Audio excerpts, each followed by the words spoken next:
Members, a brief overview of today's business. The committee will formally consider the clauses of the Work and Families Bill, and the committee will then receive a briefing by departmental officials on the October monitoring round. Apologies from McCann. Is there any other apologies?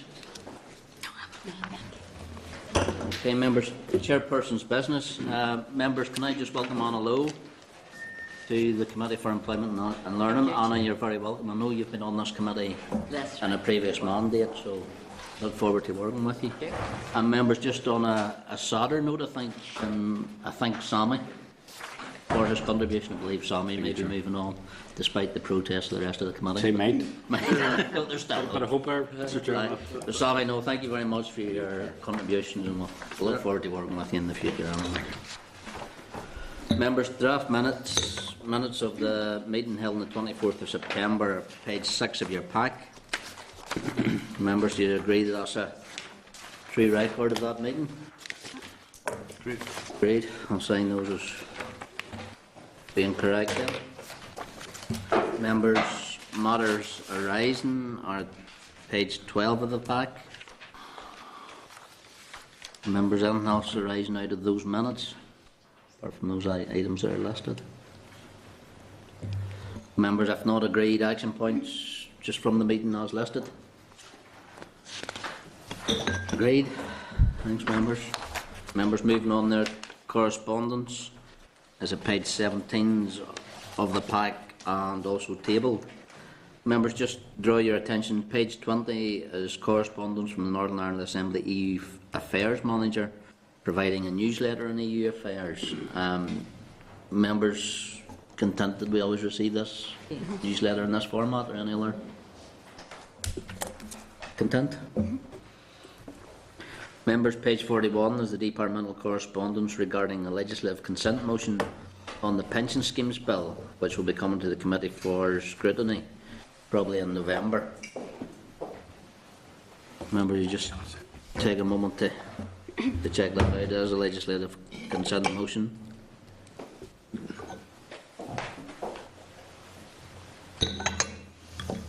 Members, consent? Okay. Members, at page 44 is the departmental correspondence providing a written briefing on the review of youth training.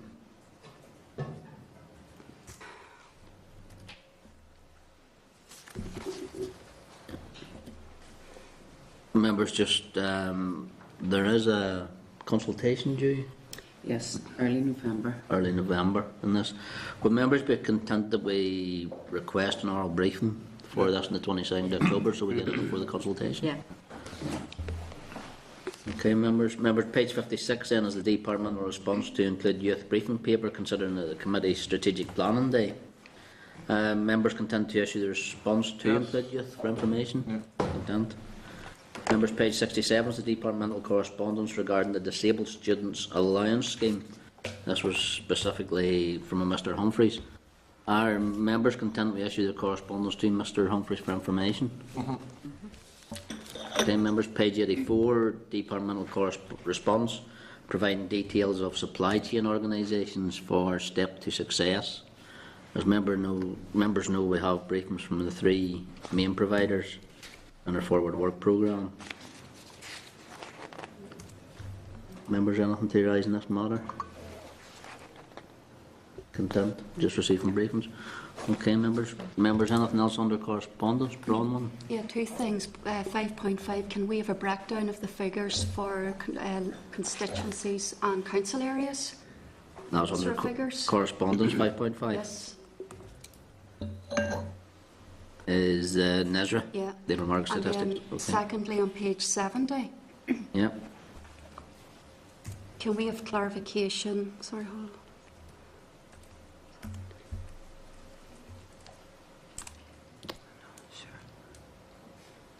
on. The last paragraph of that correspondence, can we have clarification on what they mean by level 2 and above qualifications excluding essential skills? Certainly, that's in the detail of geographical breakdown in deprived areas, so just further information on that. Yeah. So no problem, we'll write to the department and clarify that. Members, anything else under correspondence? Okay, members, if not, there's three invitations, page 237 and tabled.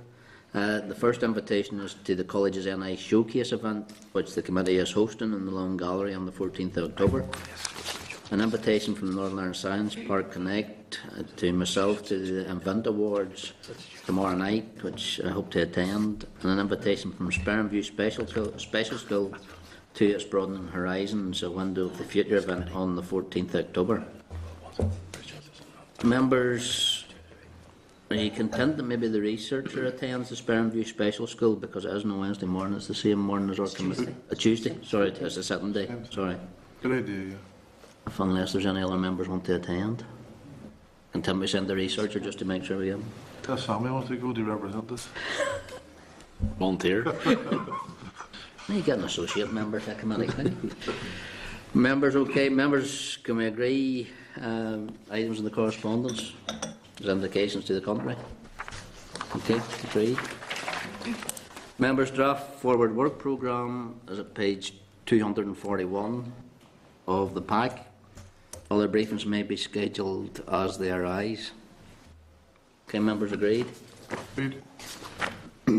Okay, members, moving on to our first section today, and I will remind members this will be covered by Hansard, is the Work and Families Bill, and it's the deliberation on the clauses. Members, at page 244 is the Clerk's memo on recommendations for the issues arising from the bill. I just advise the committee that this is the committee's formal consideration of the clauses of the bill, and also remind members that the committee deliberated on the clauses at last week's meeting and was content. Again, just remind members that formal clause by clause consideration is the last opportunity to discuss the clauses of the bill, and any decisions will be final. So, members, on the completion of the formal clause by clause, I will go through the issues which are outside the strict remit on completion of the formal clause by clause. I will go through the issues which are outside the strict remit of the bill. On that basis, I will go through the Work and Families Bill group clauses where the committee had previously indicated it was content. Members, starting with clause 1, I just invite members to indicate whether they are content with the clauses drafted, whether there are any issues they wish to highlight and or any amendments they wish to propose, or whether they wish to reject the clause in its entirety. Members, DEL officials are present to answer any questions that members may have. Okay, members, just to seek your view, Part 1, Clause 1 is defined expressions in the Act. Clause 1 provides definitions of terms and expressions used throughout the bill. Members, are you content? If you are, I'll put the question that the committee is content with Clause 1 as drafted. Members content? Members, Part 2, Clause 2 to Clause 14 is shared rights to leave and pay. I'll seek the view of members on Part 2 of the bill. Part 2 consists of 13 clauses considering 3 broad areas: shared parental leave, statutory shared parental pay, and other statutory rights. Members, are you content with those 3 on the clauses? Members, if you are content, I'll put the question: is the committee content with Part 2 as drafted? Yep. Members content? Members, Part 3 then is Clause 15 to Clause 18. It's time off work, antenatal care and adoption appointments. I'll seek the views of the members of Part 3 of the bill. Part 3 is the time off work, antenatal care, adoption appointments. This consists of 4 clauses, including rights to attend antenatal appointments and a right not to be subjected to detriment for agency workers. Are members content? Content. I'll put the question formally: is the committee content with Part 3 as drafted? Content. Members Agreed. content. Part 4 is then Clause 19 and Clause 20 is other employment rights miscellaneous. Part 4, other employment rights miscellaneous. This is 2 clauses on flexible working and the procedure for regulations as to a prescribed amount of annual leave. I seek the view of the members of the committee on that. Yep. Members are content. I'll then formally put the question: is the committee content with Part 4 as drafted? Content. Content. Yes. Members, Part 5 is Clause 21 to Clause 24 is the general provisions. I'll just seek the views of the members of Part 5 of the bill. Part 5 contains 4 clauses, including repeals and commencement dates. As members, are you content? Yes. Okay, I'll ask formally then. Is the committee content with Part 5 as drafted?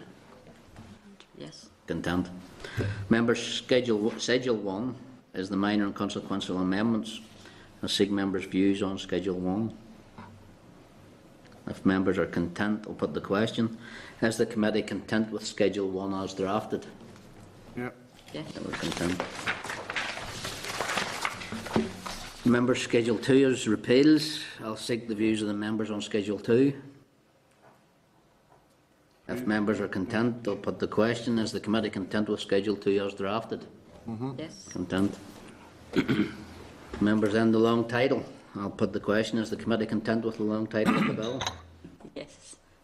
Thank you, members. That was painless. So. Members, just advise we'll now go through the issues raised by respondents and considered at last week's meeting. The clerk's paper is at page 245, summarising the issues raised and providing recommendations to the department for inclusion in the committee report. Members, if you just want to take and go to 245 in your packs. The first issue is, and these were mostly in regard to regulation rather than the bill itself. The issue being the 2-week negotiation period may not be long enough. From last week's committee meeting, the committee feels that the department's response is adequate, but seeks the department's assurance that the associated guidance has been reviewed by key stakeholders. Members content with that Yes. recommendation? Yes. Members, the further issue, employees making and then withdrawing a request for shared leave. Members, last week the committee accepted the department's position on the issue. Right. Any further? Members, the process for requesting leave. The committee felt that the department's response was adequate, but sought the department's assurance that associated guidance has been reviewed and will be reviewed by key stakeholders. Members content? Content.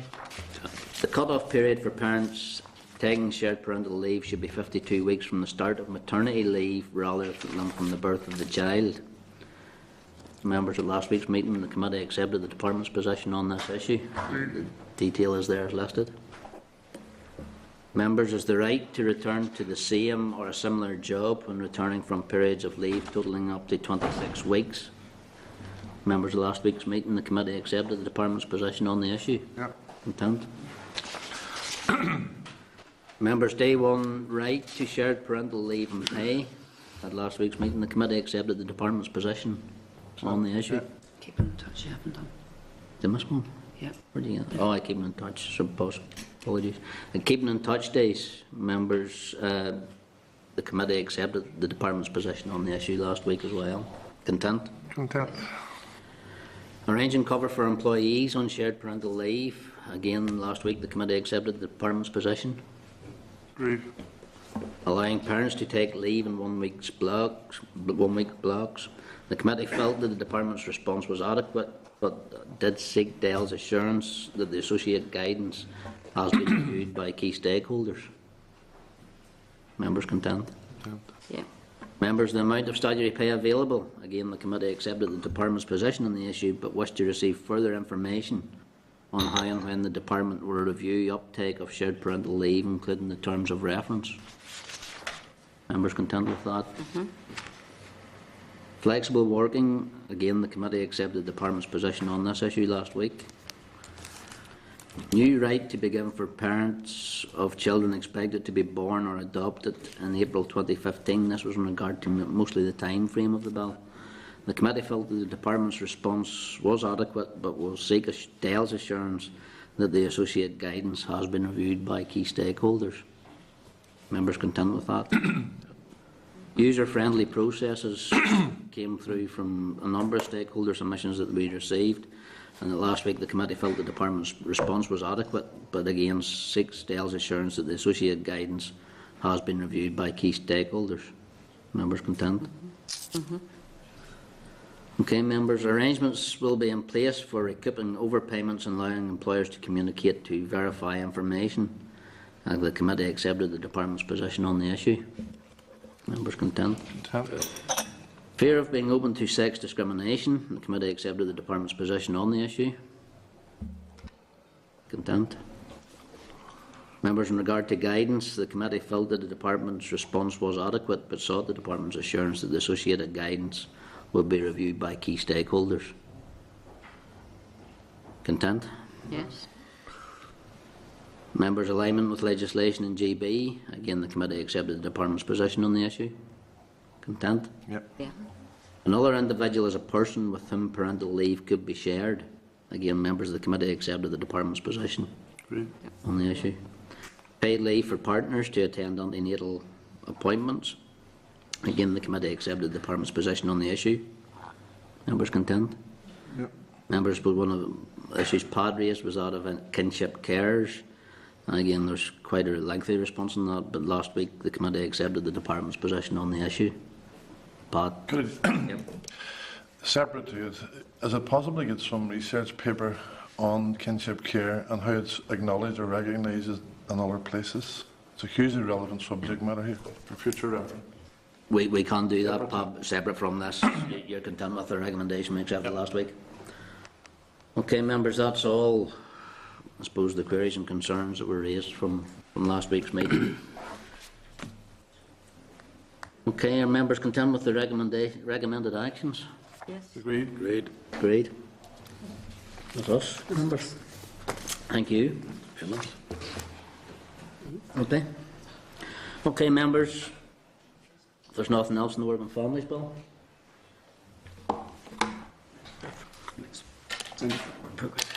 Members, there will be a draft report to formalise and agree at next week's meeting. Members content at that time frame? Agreed. Okay. What? Anything else? Nope. Done. Okay, members, moving on then, agenda item 8 is the departmental briefing from the October monitoring round 2014. Again, this session will be covered by Hansard. Members, the department papers at page 369 and also tabled at page 6 is the Assembly research paper on in-year monitoring, which was part of the training last week. Again, can I welcome Steve McMurray, Director of Finance, Mr. Billy Little, Head of Higher Education Finance, and Mr. Michael Complinson, Head of Further Education Finance and Funding.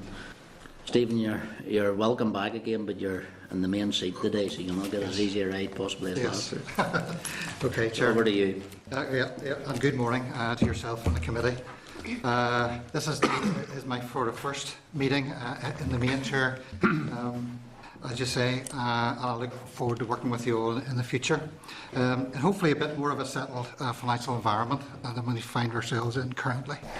I'm joined today, as you say, Chair, by Billy Little from the HE Finance side, who you'll have met before, and Michael Complinson from the Further Education Finance side, and Michael, like myself, only joined the department quite recently. So having been in the department a full month now, I have to say I'm very excited about the nature of the work. My last two posts were in economic and social development, so I feel I'm in the right place to use my experience, and I'm looking forward to that. As you say, Chair, I joined the Minister and Permanent Secretary at the committee meeting on the 10th of September. And at that meeting, Minister outlined in detail the steps being taken to implement cuts of 4.4%.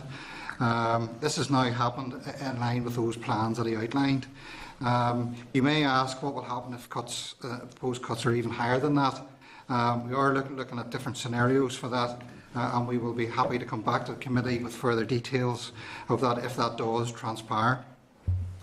But overall, as nothing has been agreed yet, I do not intend covering it at this meeting, but we'll strictly stick to the October monitoring return, which is due back with DFP tomorrow. On the monitoring submission itself, I'll briefly cover off the main headlines and then take any questions. Our monitoring return is again set in the backdrop of the Minister's priorities to help in the transformation of our economic and social landscape. In particular, the roles of skills as a key economic driver is now well established, and access to employment is also a key intervention to address poverty and lack of opportunity. The Department's aim, as you know, is to promote learning and skills, to prepare people for work and to support the economy. In that regard, there's a couple of current facts that are very pertinent. One is that the claim count is down by over 900 from last month and down 8,800 over last year. And the unemployment rate has fallen to 6.7%, both of which are very encouraging signs.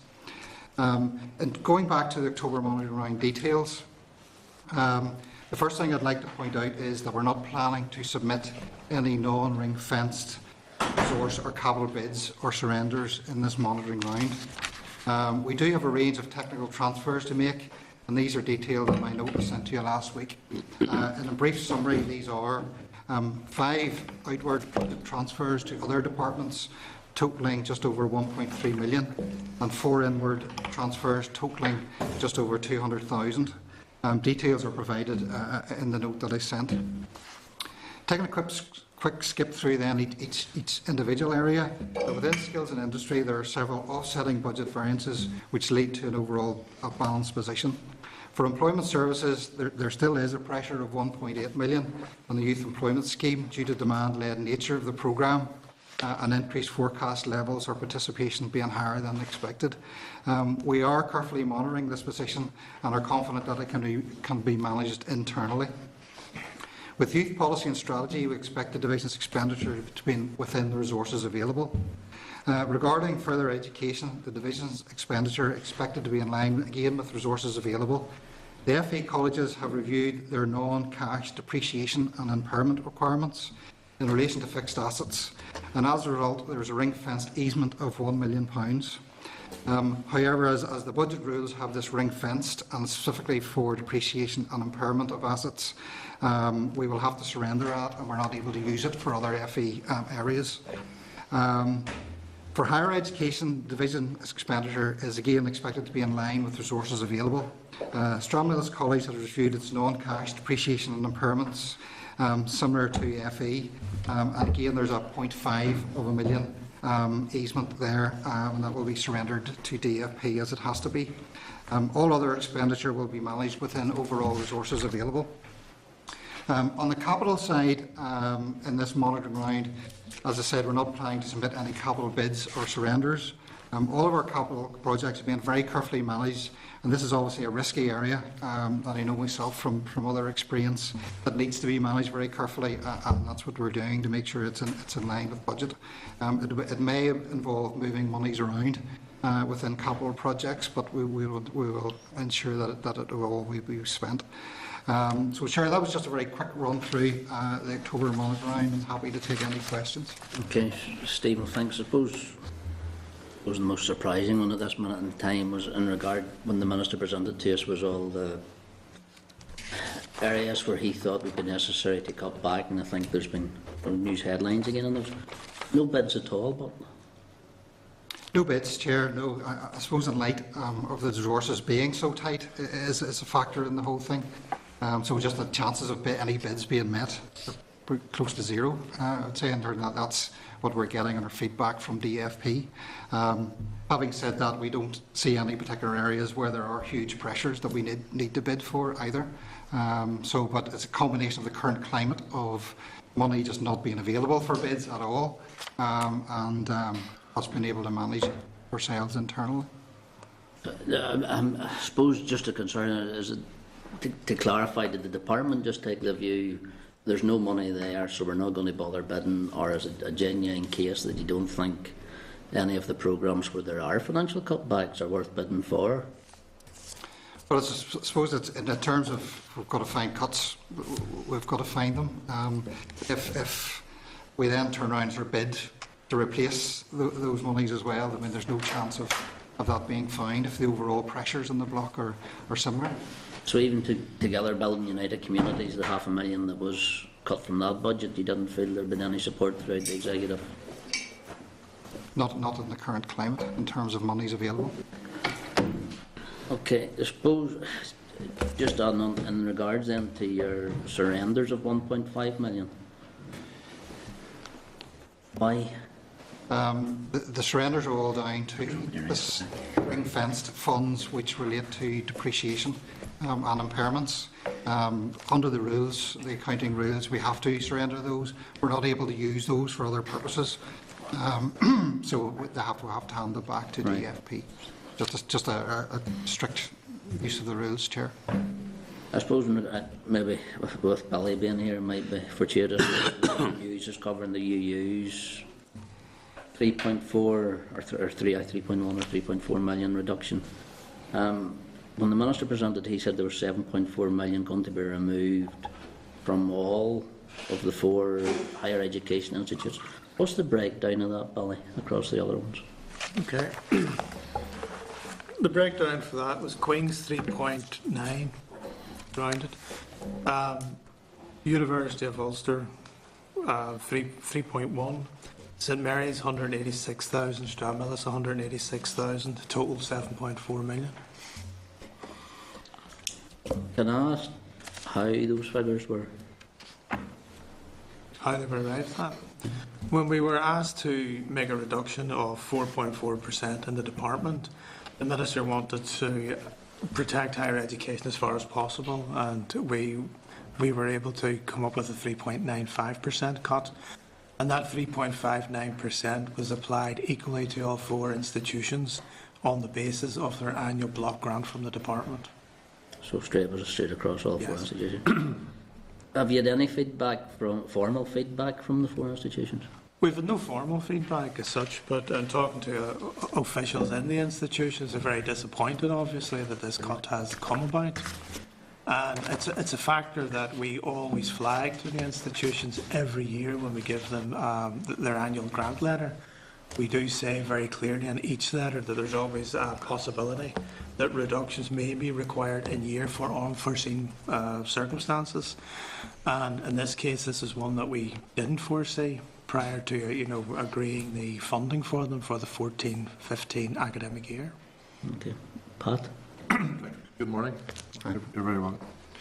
Following on from the Chair's comments in relation to the cuts in a 3rd level, it's surprising that given that the Executive is protecting the education budget and ring fencing monies for that there wouldn't have been the justification to ring fence the 3rd level education monies. Is there a reason why was there an effort made to try and ring fence that? Well, the overall cut is 4.4%, and as Billy says, 3.95%. So it's a bit less than the overall average. So we're having to find even more out of other areas to make up the 3.95% versus 4.4%. So to some extent, it has been protected to that extent. But overall, because of if you protect one area, something else has to give. So there's nothing else within our overall remit that we could give up to protect HE fully. Well, I understand that we're in very, very difficult times. Is there a suggestion that these cutbacks are generally because of the financial situation, or are they related in any way to the penalties imposed as a result of welfare reform not being introduced? Yeah, well, within the 4.4%, there is an element for welfare reform. How much is it? Well, the overall figures are for roughly 200 million. Over the 200 million, 87 million. It relates to welfare reform. It's a significant amount. But it's not the only amount. There's How much of the 4.4% is it? I suppose if you take it that way, what was taken in June monitoring was 2.1%, and none of that related to welfare reform at all. 2.3%, which is being proposed for October, includes a substantial amount of welfare reform. So I imagine it's just under 2%, I would think. 2%. Definitively as a result of welfare reform? Yes. Okay. A further question, similar to a question the Chair raised. During monitoring round, there was a bid made for the teaching block at McGee, which wasn't out of the executive money, as I understand it. It was out of the exchequer money on the economic package that came. And I was told it would come back again on this monitoring round. Is there a reason why it didn't? Do you know what the nature of that bid was? Was it resource or capital? It was capital for a teaching block. Yeah. On the capital side, as I was saying earlier, we're monitoring our capital profiles very carefully and feel that we have enough capital here to cover what capital will be required overall. I think with the McGee, that's still tied in with the business case being looked at, and Minister on the 10th of September did indicate his support for it. So, I mean, that's ongoing, and in terms of the profile of our capital expenditure, if it needs to be built in, it would have been built in. Could I add to that? Certainly, yeah. Yep. The bid that was made last year was in the context of the 13-14 financial year, and the bid wasn't successful, as you know. At the present time, we're going through the process of agreeing the business case with the university itself. That's not complete yet, but we don't see any problem having that completed in the next month or so. But what we need to understand when we're talking about capital expenditure is that once the business case is approved, the university then has to go out to procure that construction, and that will take several months. If we were to put a bid in the current year, there would have been a risk that we would have had millions of pounds given to us, because we're looking for a £10 million fund to give the university for that. That money would have to be used by 31st of March. And realistically speaking, that construction is going to take several years, and there is no chance that £10 million will be spent. And the university itself, in its own capital plans, is expecting the first tranche of money from the department in 15-16, and a further tranche in 16-17. So at this point in time, it would be, let's say, it wouldn't be prudent for us to bid for that. But it is one that we support. It is one that we will be putting a bid for the 15-16 year, and that's when the university expects to receive the funding. I appreciate the detail you're giving me, Billy, but I suppose the question is, why did you put it in the bid the last time round in June? When those same circumstances prevailed, but I'm not going to labour that point. But I take your point. Okay. Tom Buchanan, Deputy Chair.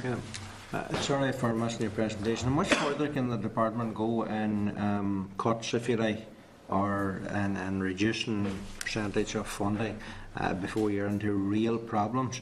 And with the financial belt tightening and the squeeze being on, what strategies have you in place to take the department forward in the light of all these percentage cuts that's coming? Yeah, it's and it is difficult, you know, in terms of that scenario planning for what's going to happen. Actually, even more so for next year, where there's sort of figures of 10, 15, 20% being looked at. For this year, I mean 4.4% has been a very difficult amount to find, and it couldn't really go hugely much above that before even more pain is felt. It's hard to say, it's just speculation, and say no final figure has been agreed. But certainly for next year, you know, the potential size of cuts being talked about would have significant impact on the department itself. And again, we will come back to the committee and talk about those whenever those are worked up. Anna Lowe. Thank you, Chair. I know you said you haven't got formal feedback from the institution's higher education,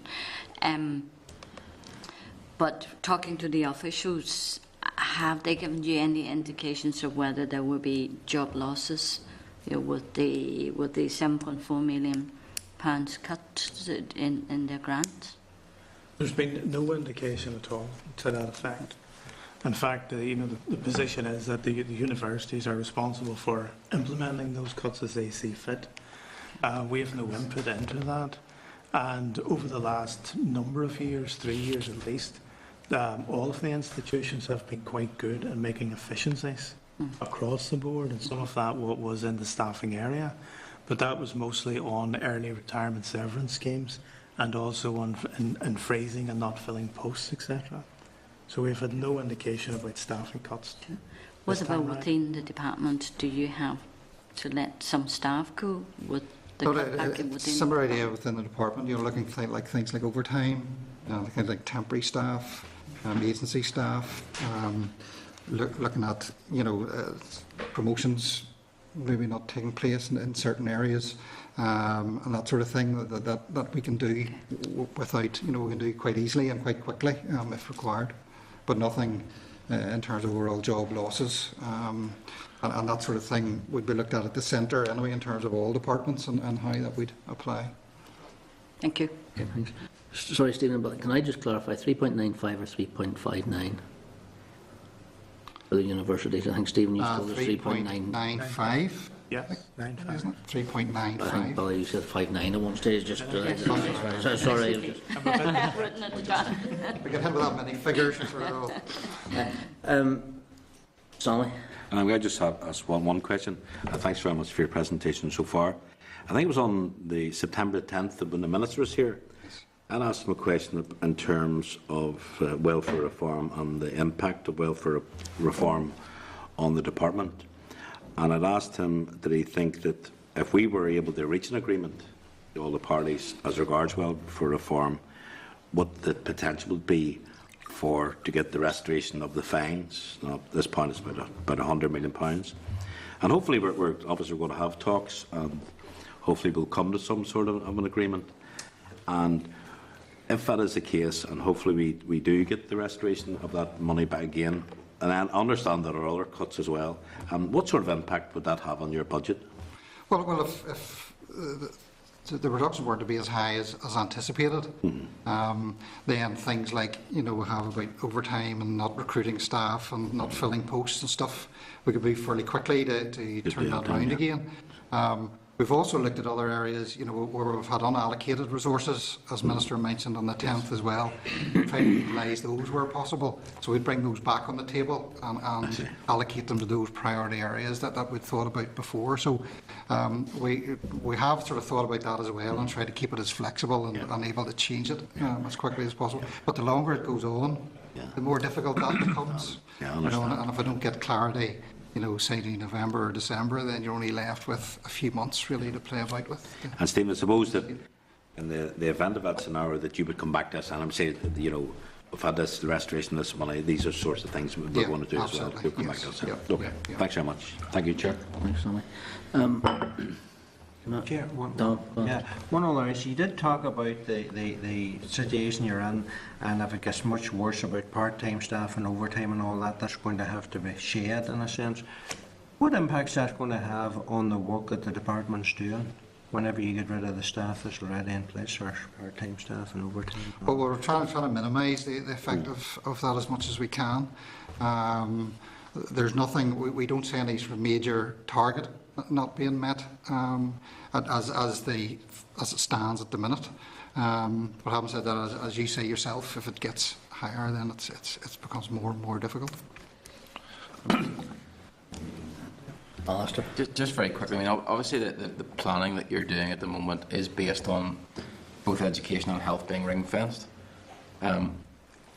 There's obviously a lot of public pressure on health because it's one of those emotive issues, and there's identified a shortfall in health. If the health shortfall that's been identified by the previous minister and presumably the new health minister is to be met, what percentage of cuts in year are you looking at then? So when you come back to us, it's obviously going to be much worse than the 6% in year cut. What sort of number are we looking at then, and what will that mean for your? Well, the current figure we're looking at is 4.4. Yeah. Then it if it does go to 6, that creates. And is the 6 based on ring fencing health and education, or is that on the basis that health would get an increased allocation from the executive? Just health, isn't it? Good question. I think it's just health, from what I know. Just health, yeah, certainly it's just health at the minute. Yeah. But again, I haven't said there's nothing's been agreed. No. Of course, So. But the 6% must be based on something. Yes, the 6% is certainly based on health being protected. Okay. And I'm not sure about education, to be honest. I can come back to you on that. So presumably and we're hearing that education is to be ring fenced, then we're looking at an increased reduction in 6%. And if there was to be a further allocation to health, then we could be looking at 10%. Why is that? It's hard to say. It's hard to know just what way the figures come out. But I think you're right. Actually, the 6% is based on education not being protected. So. Okay. All right. Okay. Pat? Yeah, it's gone back to the universities one, and we do know, and this committee has been a long-standing champion of the universities, particularly in the beginning of this mandate when there was real pressures on them, and we all participated in debate and showcasing event of them. But given, as we were led to believe, that universities in Northern Ireland are receiving much less per student in universities in England, Scotland and Wales. This additional pressure, and Anna Lowe made the point about staffing, according to an email from Richard Barnett, £2 million of that will be for staffing cutbacks, which would put the university, irrespective of where it is, Jordan's doing Coleraine or McGee, under severe pressure. Given, presumably, when was the universities notified of these recent cuts?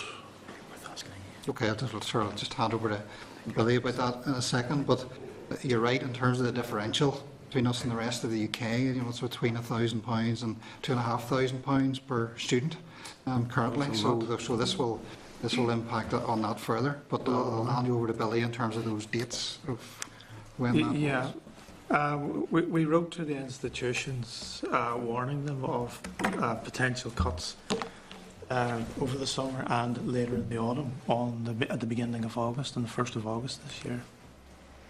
Following that, the Minister had a discussion with both Vice-Chancellors separately.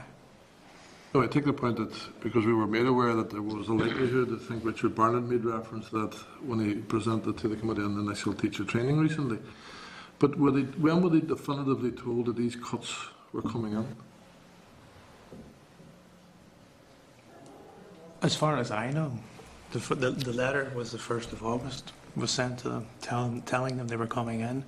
The actual amount of the cuts was subsequently confirmed to them within a week of that. But you use the language potential cuts and then, well, the potential cuts were beginning of August, and within a week, we actually quoted the figures that I quoted earlier to each institution. in terms of other strategies within the department, that there's a cost implication to them, including the initial teacher training strategy. Is it likelihood that that could be abandoned now, given that the revenue or additional costs that might be involved in some of the options? Well, we have options on the table at the minute, based on the 4.4%, and if those increases, then we'll have to look at, basically have to look at everything across the table. Is that one of the options, to abandon the strategy that's been brought forward on initial teacher training? I don't think that's an option at the moment. The Minister is still in the process of engaging with the institutions to find a way forward on that strategy. I know the institutions have presented to yourself as well as the panel, but I don't work in that area, so I'm speaking second hand here. As far as I know, the next step is that the Minister will be going back to the institutions and discussing with them the way forward collectively. So I don't know, but I do not think it's off the table. Okay, thanks. Okay. Just a couple of, I suppose, more David, sorry. Sorry, Chair, and apologies for coming in late there. Just we inquiry about the further education colleges and the situation there. A lot of discussion in universities at this stage, but what's the situation with the further education colleges? Okay, it means broadly with further education, it's same idea that there be cuts applied there. We have monies that we were holding to carry forward into next year, which we're able to utilise this year. So that's one port of call on the FE side. But all that does, to be honest, is transfer a problem into next year, because those were set aside for certain things. Well, I'll hand over to Michael just to see if he knows any more detail. Yeah, just building on what Stephen's saying. With the colleges, we've been able to find some of the savings from sort of unallocated reserves, and also, as Stephen was mentioning, through this end-year flexibility fund. This is monies that colleges have to spend between the two financial years, and because we're dipping into that, it's a bit short-termism, and that pressures that we would have had to take out of the EYF next year. We're basically postponing problems in the next year, if you know what I mean. So that's kind of where it is with the colleges. Is there there'll be no sort of announcements and sort of issues at this stage in some of the areas, but I'm aware of some up and coming problems in the own area, and I was just wondering what the outlook was on it. I mean, some colleges will struggle more than others financially this year, but my sense would be that in terms of the colleges, it's far, far worse next year. And again, we'll come back to you with details about next year whenever that firms up. Told it. Michael, far, far worse. Are we looking at, I know the universities seem to be taking a gradual cut in their funding. Are we going to look at colleges being hit with the large percentage cut next year then? You know, are they not good? Well, the problem is we don't really know next year what the depth of the cuts is in any part of the department. And they're quite wide-ranging. You know, as figures say 10, 15, 20%. So it's the up to a figure of 20%, then it's, you know, it's a complete horror story right across. Roman? Thank you for your presentation. In terms of options, you know, to deal with the situation that we face, I assume that considerable thought will be given to the whole area of supply and demand. I'm sure you're aware that when we conducted an inquiry into the provision of careers, we had numerous employers coming up here and stating that we do not have the skill set to fill certain occupations because we have too many graduates in certain disciplines, and then an undersupply of, for example, you know, the whole area of STEM. So I assume that will be, you know, a key feature in consideration of options. Yeah, no, absolutely. I'm also aware as well in terms of jobs that would be deemed as being low skilled or require no qualifications are increasingly being filled by people who would be highly skilled, thereby reducing the opportunities for those people who fall into the needs category to get any foot into the employment market. And I think that is a very real issue. There's also concerns regarding key skills level 2, that's really not recognised by employers. Or it's not seen as being equivalent to a GCSE. So I think all of that needs to be looked at in the round.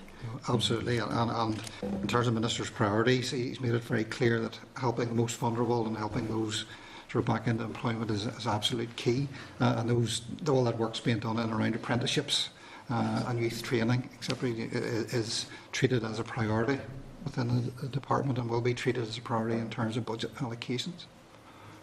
Okay, thanks, Brian. Claire? Thanks for your presentation. Apologies for missing the beginning of it. I've been working with a number of stakeholders in relation to exploring a veterinary school in Northern Ireland. And I understand at the minute University of Ulster along with Morbrook are preparing an economic appraisal. In light of the impending situation, is that almost fruitless that they're going to keep going ahead with that, or is that an option that could still be on the table for the near future? Yeah, well, I'll just hand you over to Billy in a second, who might know a wee bit more about it. But if it's the answer, if it's a capital project, we'd have to be more scope to manoeuvre with it. Although if there's revenue consequences of it down the line, that does impinge upon it. But not sure if Billy knows much more about it. Well, it would be a capital project, but it would also have significant revenue consequences because the cost of training a vet is significant. Mm-hmm. It's higher than, believe it or not, it's higher than training a doctor.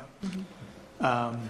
The university is going down the road of preparing the economic appraisal. We have engaged with them to some extent with that so far, but we haven't seen the full appraisal yet. Now, that appraisal has to make the case on two areas. First of all, that there is a need for veterinary training in Northern Ireland, and secondly, that there would be the demand for it, and that Coleraine is the place to put it, you know, among the campuses of the university. So the case hasn't been made yet. If we are looking at cuts, you know, the university wants to expand in several areas. The veterinary school's one, McGee is another one, and it's already committed to the Belfast campus.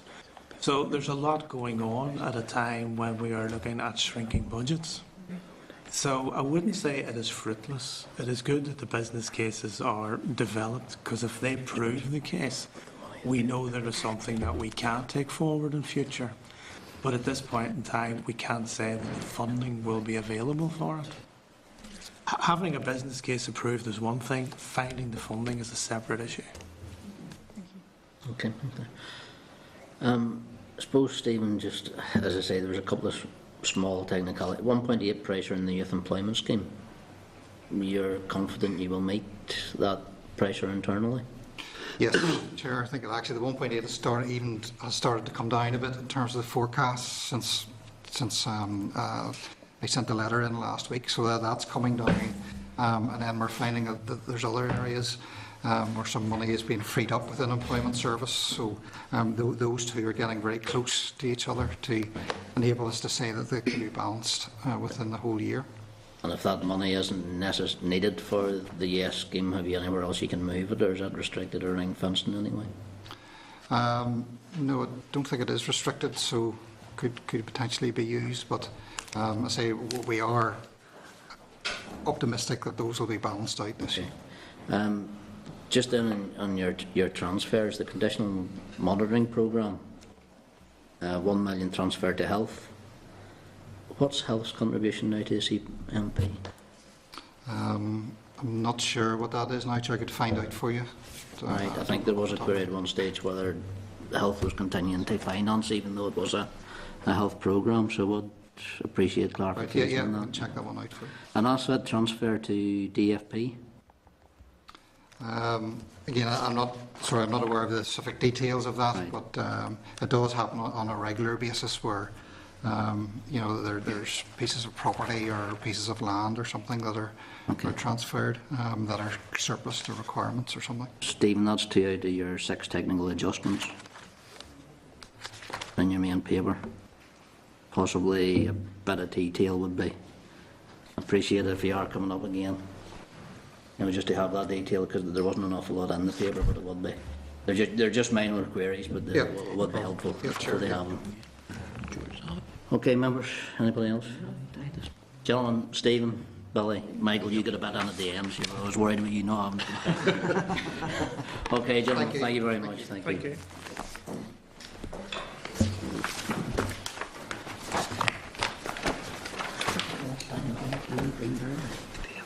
Okay, members, any other business?